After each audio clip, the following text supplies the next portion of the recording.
पैसे देने वाला तुलसी का पौधा। किसी गांव में कामिनी नाम की एक औरत अपनी छोटी बेटी और पति के साथ रहती थी।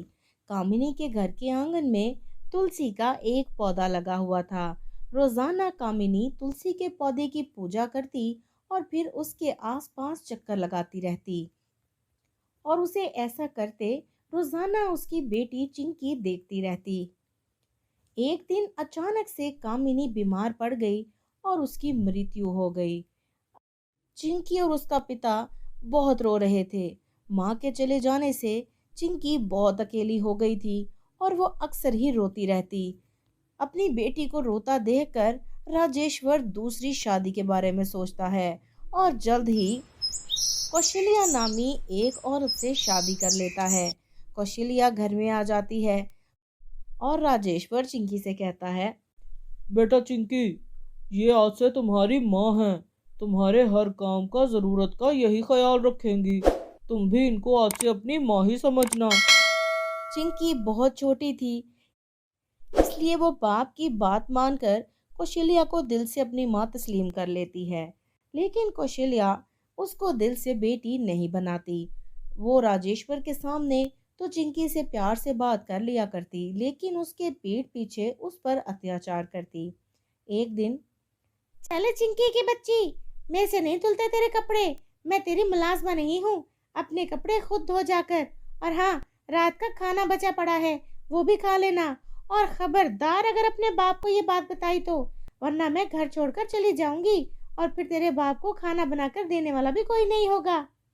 नहीं नहीं माँ, आप कहीं मत जाइए, मैं पापा को कुछ नहीं बताऊंगी। चिंकी बहुत छोटी थी, इसलिए बेचारी सौतेली माँ के अत्याचार चुपचाप सह रही थी, क्योंकि वो उसके घर छोड़ के जाने की बात से बहुत डर जाया करती। और दूसरी तरफ कौशल्या अपने पति की आई हुई कमाई के पैसों से सोने के जेवरात बनाने लगी और अपने ही घर में चिंकी को मुलाजमा बना दिया। एक दिन राजेश्वर किसी अनहोनी बीमारी के कारण बहुत बीमार हो जाता है कि बिस्तर से लग जाता है, उठ भी नहीं पाता। उसे इतनी कमजोरी हो गई थी कि किसी भी तरह उसे आराम नहीं आ रहा था। डॉक्टर्स बहुत चेकअप करते, दवाइयां बदल बदल कर देते, लेकिन राजेश्वर को किसी तरह आराम नहीं आ रहा था। एक दिन डॉक्टर कौशल्या से कहता है, देखिए बहन जी, इनका बहुत तरीके से इलाज कर कर देख लिया है मैंने। इनको किसी तरह आराम नहीं आ रहा। इनका ऑपरेशन करना पड़ेगा। ऑपरेशन के लिए 5 लाख रुपयों की ज़रूरत है। आप 5 लाख का इंतज़ाम कर लीजिए। क्या 5 लाख? अरे डॉक्टर साहब, मैं इतने पैसे कहाँ से ला सकती हूँ? आप ऐसे ही इनका इलाज करते रहिए। जब तक गाड़ी चल रही है चलने दीजिए, आगे भगवान की मर्जी। और अपने पति के लिए ऐसे अल्फाज पत्नी के मुंह से सुनकर डॉक्टर हैरान रह जाता है और गुस्से से वहां से चला जाता है।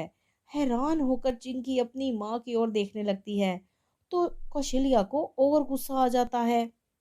अरे क्या देख रही है मेरी तरफ घूर घूर कर? मेरे जेवर को नजर लगाएगी क्या? मैं नहीं बेचने वाली। तेरे बाप ने नहीं बना कर दिया मुझे ये जेवर। मेरा मैके का जेवर है, आई समझ। और हाँ, मैं थोड़े दिन के लिए मैके जा रही हूँ।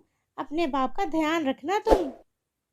अपनी बात करके कौशल्या वहां से चली जाती है और फिर अपने गांव के लिए निकल जाती है।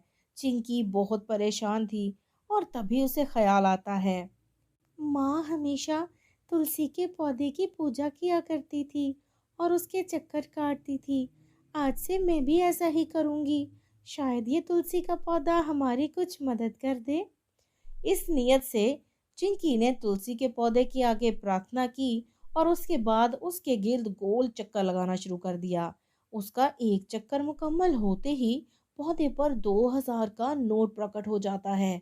चिंकी ये देख बहुत हैरान होती है। फिर वो दूसरा चक्कर लगाती है। दूसरा चक्कर मुकम्मल होते ही एक और नोट प्रकट हो जाता है। फिर एक करते करते चिंकी बहुत सारे चक्कर लगाती है और ढेर सारे पैसे इकट्ठा कर लेती है। 3-4 दिन मुसलसल चिंकी ऐसा ही करती रही और अपने बाप के इलाज के लिए पैसे इकट्ठा करके उन्हें हॉस्पिटल में भर्ती करा दिया।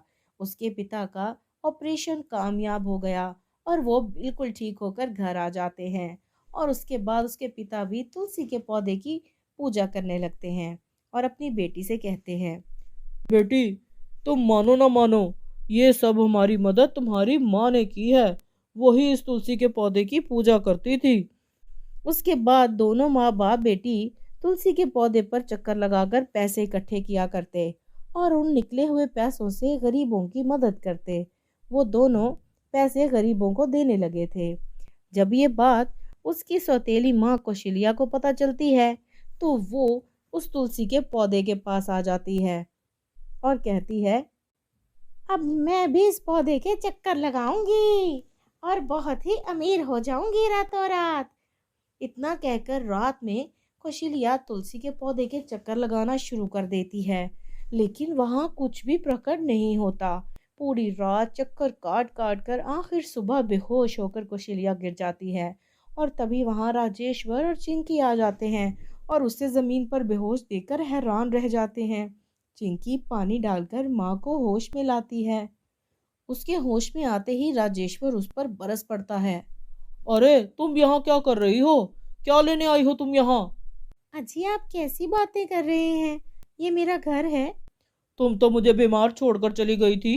तुम्हें तो मेरी कोई परवाह भी नहीं थी। अब तुम्हारा कौन सा घर है जहाँ तुम आ गई हो? अजी तब तो मेरी माँ की तबीयत ठीक नहीं थी। आप बताइए ठीक तो है ना? तब चिंकी अपनी माँ से पूछती है, माँ आप ये बताओ, आप यहाँ तुलसी के पौधे के पास कर क्या रही थी? आपको पैसे चाहिए थे तो आप मुझे कहती, मैं सारी रात आपके लिए चक्कर काट काट कर पैसे जमा कर देती। इतना सुनकर कौशल्या फूट फूट कर रोने लगती है। मेरी बच्ची, मुझे माफ कर दे। मैं दौलत में अंधी हो गई थी। मैंने तुझे कभी अपनी बेटी ही नहीं समझा, लेकिन अब कभी ऐसा नहीं होगा। तुम मुझे जो सजा दोगी मुझे कबूल है। तो ठीक है, आपकी सजा ये है कि आज के बाद आप कभी भी घर छोड़कर नहीं जाएंगी। ठीक है मेरी बच्ची, मैं वादा करती हूँ मैं कभी भी घर छोड़कर नहीं जाऊंगी। उसके बाद तीनों सदस्य घर में हंसी खुशी रहने लगते हैं और रोजाना तुलसी के पौधे की पूजा करने लगते हैं। तो मेरे प्यारे दोस्तों, कैसी लगी आपको हमारी आज की ये कहानी? कमेंट में ज़रूर बताइएगा। कहानी पसंद आई हो तो लाइक कर दें और चैनल को सब्सक्राइब कर लें।